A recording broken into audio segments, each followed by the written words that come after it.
And we're back here for the start of Game 3 at the 60th Bill Rahm Invitational Tournament. I'm with Bill Rahm Jr., Bill Hansen, the bowling experts, and I'm just your moderator, as I like to tell you. Brought to you in part by Roger Brown of Winks Lock and Safe and A&E Fire and Safety Services, across from the Wise Funeral Service. Kim Stamper at Lulu's Kitchen, Marion Road in Bucyrus, and Isaac King and Dylan Watt at McKeever and Associates Engineering and Surveying. Joel Butt leading this after two games. By 73 pins. By 73 pins. Yeah, 491 to 418. And he started off with a strike. Now Mike Lear has come back with a strike to start also. So, and that's what he's got to do. Yeah.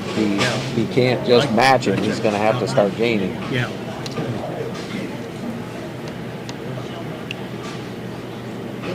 Yeah, if Joel has a spare, Mike's got to keep on striking. And he does that. He starts off with two strikes. So he's doing his part. He can't control what Joel's doing. He can only control what he does. No defense. No defense in bowling. Offense. Not allowed to throw things at the opponent. Or No. Even though you like to.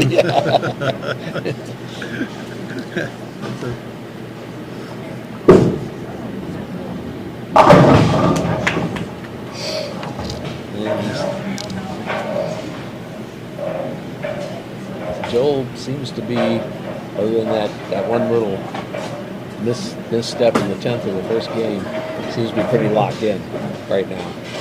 He's bowled good the whole tournament. Mm-hmm. Yeah, he came through the winner's bracket unscathed, so it tells you he took care of business.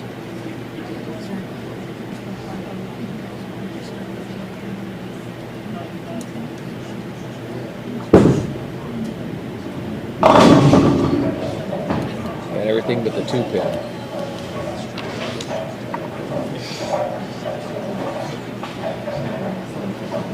It's kind of strange how that can happen, isn't it? Just to leave the 2-pin by itself, and it wasn't even rocking. It was pretty solid.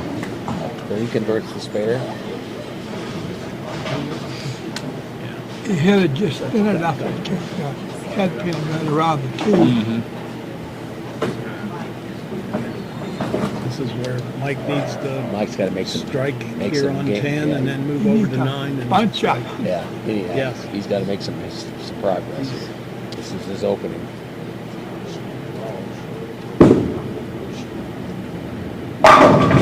Okay, he takes care of business on the first one.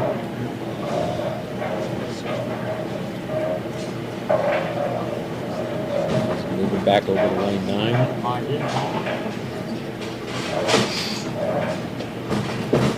See if he can make a little bit of inroad here.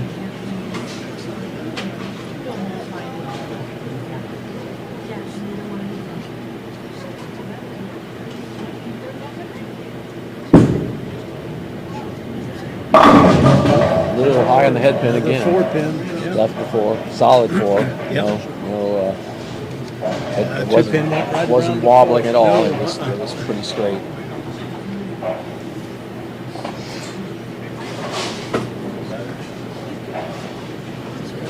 The key here is he's just got to convert the spares.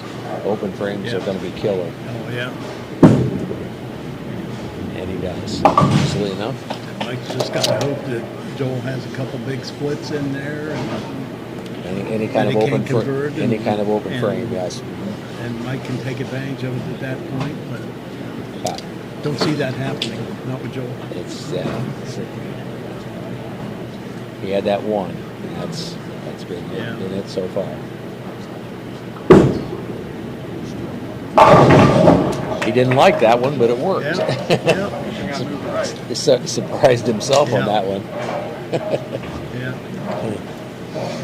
When he released it, I think he thought it was not going to be good. Yeah. I remember when Joel was bowling on Saturday mornings with my daughter, and it just see how he's progressed and so on. When they first started in the Invitational, he would get upset with himself, and guys would look to see, when he got mad, Joe lost his composure and that whole mental attitude that you have to have when you're bowling. And but Joel has, come along so much, and he doesn't get upset with himself when he throws. He seems pretty calm. And and that's what you have to do.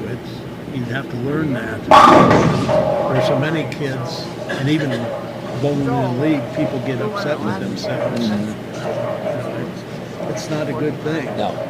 It's totally a mental game, and you have to control your emotions and throw that ball good.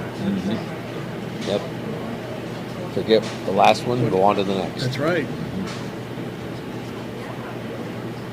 Doesn't matter, golf, baseball, bowling. Exactly. Yes.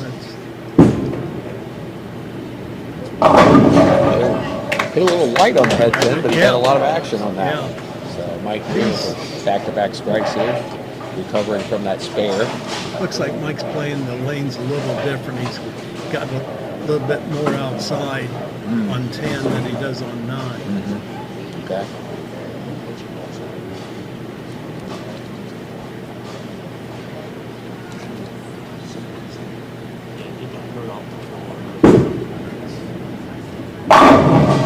And there's a strike. And we want to remind you, we're brought to you in part by Gary McKay at Quality Printing, Todd Nye at Nye Builders since 1946, and the Kimmerline family at Cyrus Road Materials since 1939. Both of those years were before me, if you can imagine that. 1939 and 1946. I was around in 46 now. Just barely, though. Just right? barely. Just barely.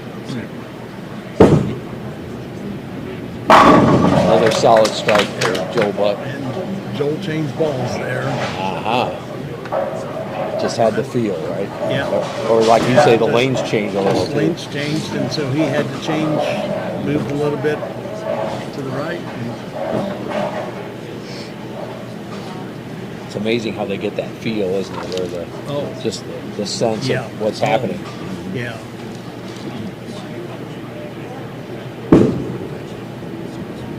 Another strike for Mike Lear. The unfortunate part is he's just not able to gain any ground with Joe stringing strikes. Run out of frames.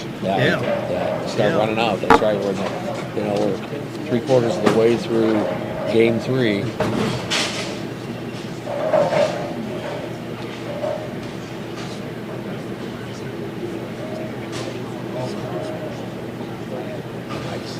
Again, Down about 80 pin. Oh, 4, 7, 10. he hit that head pin pretty square there. Now he has picked one up similar to this earlier. Yeah. In this game 1, was it? Yeah, he had the 6, 7. And he gets 2 of the 3, but did not convert. Yeah. That's a hard spare to convert. Yeah, it is. So, Joe can probably put this game away right here. yeah, I was going to say this is the opening he was looking for. If he can keep throwing strikes, this is devastating.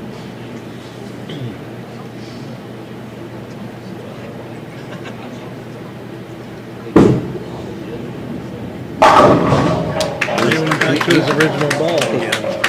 And again, he seemed upset with it when he released it. He stomped his foot on the lane, and he comes up with a strike. I didn't realize really. You know you're in the groove. Yeah, when you think it's bad, like, it comes out good. Yeah, I didn't like how it went down the lane and read the lane.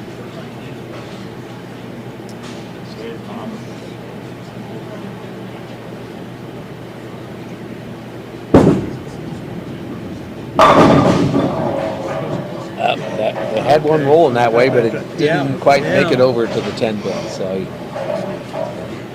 the string of strikes is stopped, but if he converts here and strikes out in the 10th. 250. Wow.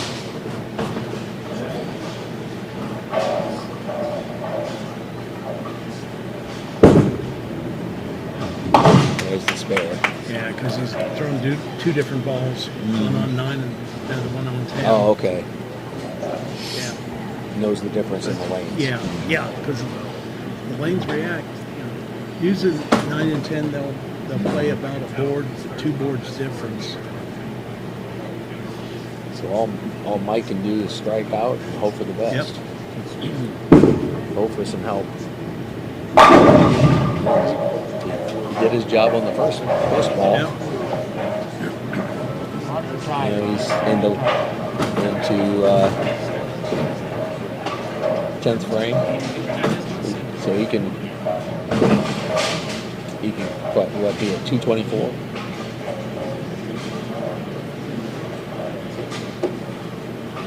Him. 234. 234. Okay. No, 244. Well, that would not be bad. He can do that. But it just won't gain any ground. It's a good, No, it's it'd not. be a good Yeah, game, it's but not it's not going to gaining. gain it. Yeah. I want to remind you, we're brought to you in part by Rob Lust at Edgefield Animal Clinic in Marion, Adam Weisner at Advanced Fiber Technology, Chris Carrier and Bob Goyer at Kingston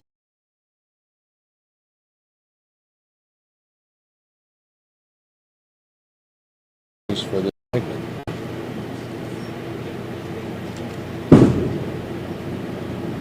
Another strike for Mike Lear. Yeah.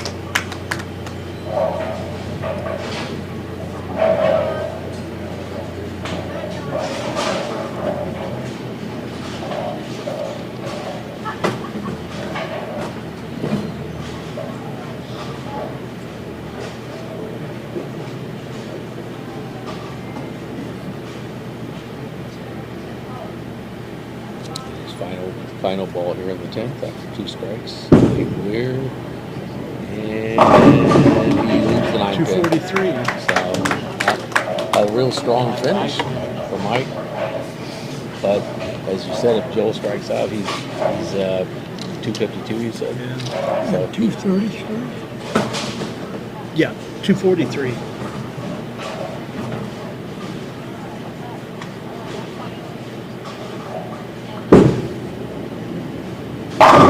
A 9 pin. yeah, okay, that's a little bit of a break for Mike Lear. Yeah. Well, this year, I've seen so many 9 pins left during the league.